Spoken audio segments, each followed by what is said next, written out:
Hello everyone, welcome to the woman of honour series. എല്ലാവർക്കും സുഖമെന്ന് വിശ്വസിക്കുന്നു. എല്ലാവർക്കും ഒരു നല്ല ദിവസം നേരുന്നു. ഇന്ന് ബൈബിളിൽ നിന്ന് ജനറലായിട്ടുള്ള ഒരു കാര്യം, അതായത് പഴയ നിയമത്തിൽ നിന്ന് പഠിക്കാമെന്ന് വിശ്വസിക്കുകയാണ്. ജോഷുവയുടെ പുസ്തകത്തിൽ നിന്ന് അതിൽ 20-ാം അധ്യായം 7-8 വാക്യങ്ങളിൽ പറഞ്ഞിരിക്കുന്ന ഒരു 6 പട്ടണങ്ങളുടെ പേരുകൾ, 6 പട്ടണങ്ങളുടെ പേരുകൾ, അതായത് സങ്കേത നഗരങ്ങളെന്ന് പറയും. അപ്പോൾ അത് ഒരാൾ അറിയാതെ തെറ്റ് ചെയ്തു, അല്ലെ കൊല ചെയ്തു, അവന് അവിടെ നിന്നും മരണശിക്ഷ, അന്നത്തെ അവിടുത്തെ ഇസ്രായേൽ ജനത്തിൻ്റെ നിയമപ്രകാരം ഒരുവനെ കൊന്നാൽ അവന് മരണശിക്ഷ ഗ്യാരണ്ടിയാണ്. എന്നാൽ അവന് അറിയാതെ ചെയ്തിട്ടുണ്ടെങ്കിൽ അവൻ അവിടെ നിന്ന് ഓടി രക്ഷപ്പെട്ട് ഈ സങ്കേത നഗരത്തിൽ അഭയം പ്രാപിച്ചു കഴിഞ്ഞാൽ അവന് ആരും കൊല്ലത്തില്ല പിന്നെ. അപ്പോൾ അങ്ങനെ അവന് രക്ഷപ്പെടാനായിട്ടുള്ള അങ്ങനെ ഒരു സിസ്റ്റം അന്ന് ദൈവം മോശ ജോഷുവയോട് പറഞ്ഞ് ഏൽപ്പിച്ച കാര്യമാണ്.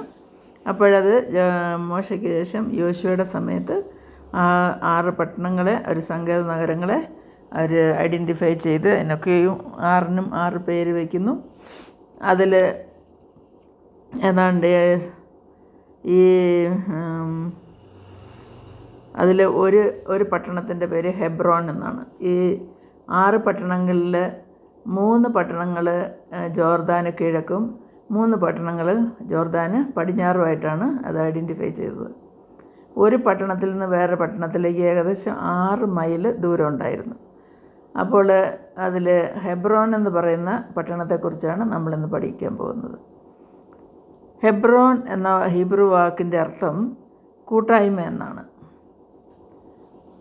ഇന്ന് നമ്മൾ കൂട്ടായ്മ എന്നൊക്കെ ധാരാളമായി കേട്ടിട്ടുണ്ട്. എന്നാൽ അതിൻ്റെ ഒറിജിൻ വന്ന് ഹെബ്രോൻ എന്നുള്ള വാക്കാണ്. അതുപോലെ ഗ്രീക്കിൽ കൊയിനോനിയ എന്ന് പറയുന്നു, അതായത് ഫെലോഷിപ്പ്. അപ്പോൾ ഈ സങ്കേത നഗരത്തിൽ ഒരാൾ തെറ്റ് ചെയ്തിട്ട് ഈ ഹെബ്രോനിലേക്ക് ഓടി വന്ന് രക്ഷപ്പെടുന്ന ഒരാൾ ഒരു ഫെലോഷിപ്പിലേക്ക്, അതായത് ഒരു കൂട്ടായ്മയിലേക്കാണ് വരുന്നത്. അപ്പോൾ ഇന്ന് നമ്മൾ ഹെബ്രോൻ എന്ന സങ്കേത പട്ടണത്തെക്കുറിച്ച് പഠിക്കുമ്പോൾ അത് ഞാൻ പറഞ്ഞല്ലോ, ജോർദാൻ്റെ പടിഞ്ഞാറ് ഭാഗത്താണെന്നുള്ളത്.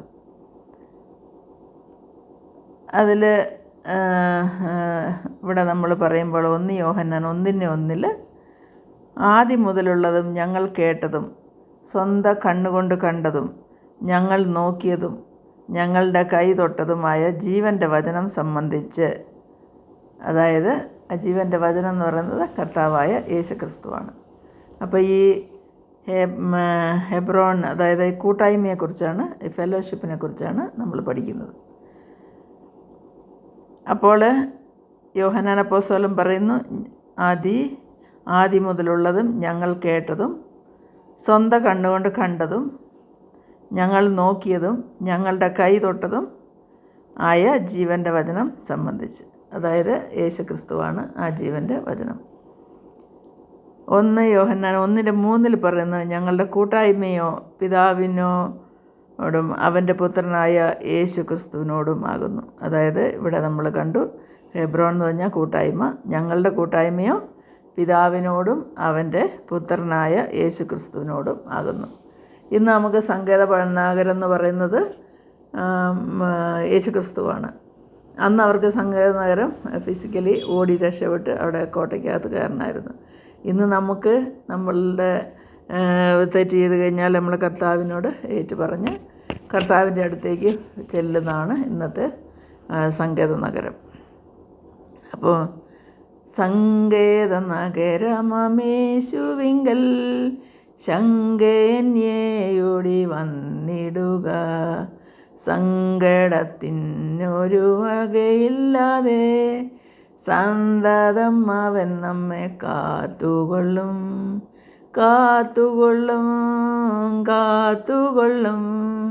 സന്തതം അവൻ നമ്മെ കാത്തുകൊള്ളും. സങ്കേത നഗരമേശുവിങ്കൽ ശങ്കേന്യേയോടി വന്നിടുക. അപ്പോൾ നമുക്ക് യേശുവിനാകുന്ന സങ്കേത നഗരത്തിലേക്ക് ഒരു ശങ്കയും കൂടാതെ വരാനാണ് നമ്മളോട് ആഹ്വാനം ചെയ്യുന്നത്. യോഹന്നാൻ്റെ സുവിശേഷം 1:1 പറയുന്നത് നമുക്കറിയാം, ആദിയിൽ വചനമുണ്ടായിരുന്നു, വചനം ദൈവത്തോടു കൂടെയായിരുന്നു, വചനം ദൈവമായിരുന്നു എന്ന്. അപ്പോൾ വചനമായ ദൈവത്തെ നമ്മൾ സ്വീകരിക്കണം. കർത്താവായ യേശു വചനമാകുന്നു നമുക്കറിയാം. വചനം ജഡമെടുത്ത് ഭൂമിയിലേക്ക് മനുഷ്യാവതാരം ചെയ്തതാണെന്ന് നമുക്കറിയാം. കന്യകാമറിയത്തോട് ഗബ്രിയേൽ ദൂതൻ നീ ഒരു മകനെ പ്രസവിക്കുമെന്ന് പറയും, കന്യഗർഭിണിയായ ഒരു മകനെ പ്രസവിക്കുമെന്ന് പറയുമ്പോൾ നമുക്കറിയാം വചനത്തിൽ കൂടെ, വാക്കിൽ കൂടെയാണ് വചനം ജഡമെടുത്ത് മറിയാമൻ്റെ ഉദരത്തിൽ ഒതുവായി യേശുക്രിസ്തു മനുഷ്യാവതാരം ചെയ്ത് നമുക്കറിയാം. 1 യോഹന്നാൻ 1:3 പറയുന്നത്, നിങ്ങൾക്ക് ഞങ്ങളോട് കൂട്ടായ്മ ഉണ്ടാകേണ്ടതിന് നിങ്ങളോടും ഇത് അറിയിക്കുന്നുവെന്ന്. അപ്പോൾ നമ്മളോട് ദൈവവചനം പറയുന്നത് എന്തിനാണെന്ന് ചോദിച്ചാൽ നമുക്ക് ദൈവത്തോടൊരു കൂട്ടായ്മ ഉണ്ടാകാൻ വേണ്ടിയിട്ടാണ്. അപ്പോൾ ഇവിടെ കേന്ദ്രബിന്ദു എന്ന് പറയുന്നത് കൂട്ടായ്മയാണ്. ആ കൂട്ടായ്മയുടെ കേന്ദ്രബിന്ദു എന്ന് പറയുന്നത് കർത്താവായ യേശു ക്രിസ്തുവിനോടുള്ള ബന്ധമാണ്. ഇപ്പോൾ ഇവിടെ ഒരു ചോദ്യം ഉണ്ടാകും, യേശു ക്രിസ്തുവുമായി നിങ്ങൾക്ക് ബന്ധമുണ്ടോ? എന്താണ് കൂട്ടായ്മ? കർത്താവ് എന്നിലും ഞാൻ അവനിലും വസിക്കുന്നതാണ് കൂട്ടായ്മ. എന്താണ് കൂട്ടായ്മ? കർത്താവ് എന്നിലും ഞാൻ അവനിലും വസിക്കുന്നതാണ് കൂട്ടായ്മ. എന്നെ കാണുന്നവർ കർത്താവിനെ കാണും, കർത്താവിനെ കാണുന്നവർ എന്നെ കാണും. അങ്ങനെയുള്ള ആ അവസ്ഥയാണ് ആയിരിക്കുമ്പോഴാണ് എൻ്റെ താമസം ഹെബ്രോനിലാണെന്ന് പറയുന്നത്. അതായത് ഞാൻ എൻ്റെ താമസം ഹെബ്രോനിലാണെന്ന് പറയുകയാണെങ്കിൽ എന്നെ കാണുന്നവർ കർത്താവിനെ കാണണം, കർത്താവിനെ കാണുന്നവർ എന്നെ കാണണം. അങ്ങനെ ഒരു അവസ്ഥയിലേക്ക് നമ്മൾ വളരണം.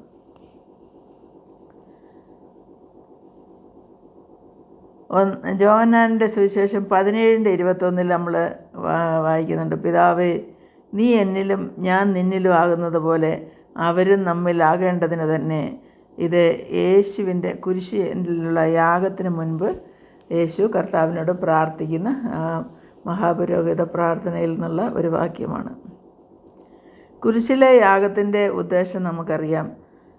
അതായത് 17:21 നമ്മളത് വായിക്കുന്നത്, പിതാവേ നീ എന്നെ അയച്ചിരിക്കുന്നുവെന്ന് ലോകം വിശ്വസിപ്പാൻ അവരെല്ലാവരും ഒന്നാകേണ്ടതിന് പിതാവേ നീ എന്നിലും ഞാൻ നിന്നിലും ആകുന്നത് പോലെ അവരും നമ്മിലാകേണ്ടതിന് തന്നെ.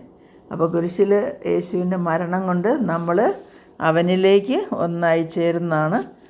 നമ്മൾ അവനിലായിരിക്കുന്ന മൂലം നമ്മൾ പിതാവിനെ അറിയുന്നു, പിതാവിലേക്ക് നമ്മൾ ചേരുന്നു എന്നുള്ളതാണ്. അപ്പോൾ നമ്മളോട് ആരെങ്കിലും ചോദിക്കുകയാണ്, നിങ്ങളുടെ ദൈവം ഇപ്പോൾ എവിടെയാണ് താമസം എന്ന് ചോദിച്ചു കഴിഞ്ഞാൽ എന്തായിരിക്കും ഉത്തരം? നമ്മുടെ കർത്താവ് എവിടെയാണ് താമസിക്കുന്നതെന്ന് ചോദിച്ചാൽ ഉത്തരം പലർക്കും പലതായിരിക്കും. എന്നാൽ അതിൻ്റെ ശരിയായ ഉത്തരം പറഞ്ഞാൽ എൻ്റെ ഉള്ളിലാണ് താമസം. 1 കൊരിന്ത്യർ 3:16 നാം ദൈവത്തിൻ്റെ മന്ദിരമാണെന്ന് പറയുന്നു. നാം ദൈവത്തിൻ്റെ മന്ദിരമാണെങ്കിൽ നാം എത്രമാത്രം വിശുദ്ധിയോടെ ഇരിക്കണം. ദൈവം വിശുദ്ധനാകിയാൽ നിങ്ങളും വിശുദ്ധരായിരിപ്പീനെന്ന് നമ്മളോട് കൽപ്പിച്ചിട്ടുണ്ട്. അപ്പോൾ ആ കൽപ്പന പ്രകാരം നമ്മൾ എത്ര വിശുദ്ധിയോടെ ആയിരിക്കണം.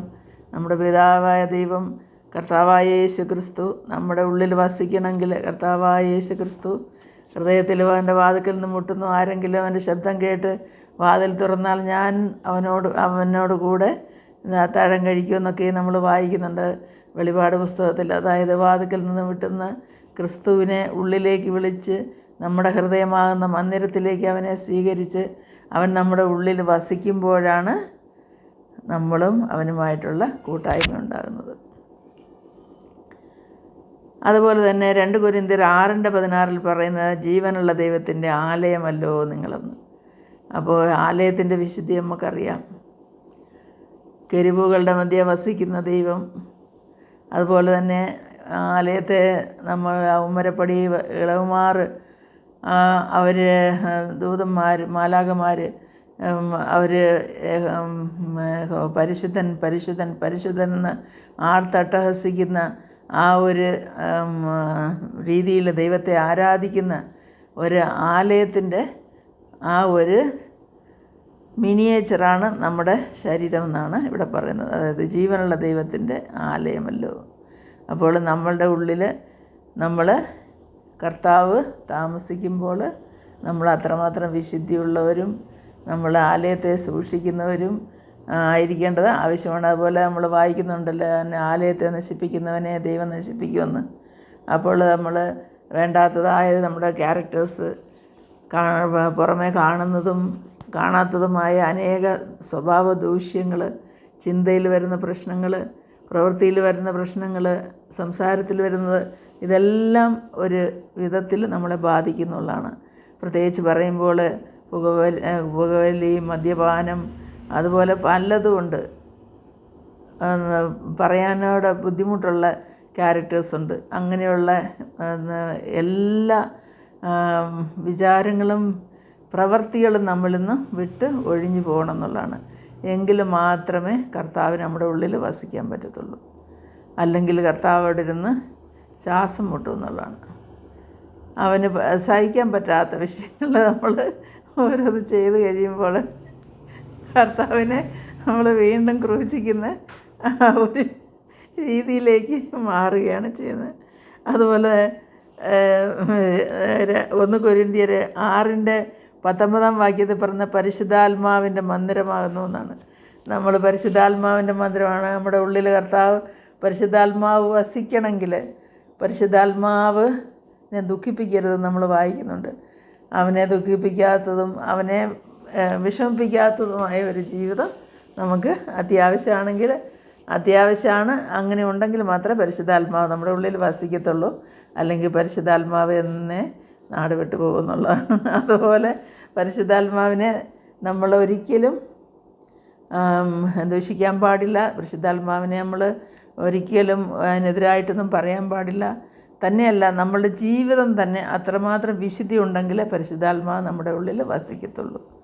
അപ്പോൾ കർത്താവായ യേശു ക്രിസ്തുവും പിതാവായ ദൈവവും പരിശുദ്ധാത്മാവും നമ്മളോടൊപ്പമായിരുന്നു നമ്മളുടെ ശരീരമാകുന്ന ആലയത്തിൽ, ഈ മന്ദിരത്തിൽ ജീവിക്കുവാനും അവർ നമ്മളോട് വസിക്കുവാനും നാം അവരോടുകൂടെയും വസിക്കുന്നതാണ് കൂട്ടായ്മ എന്ന് പറയുന്നത്.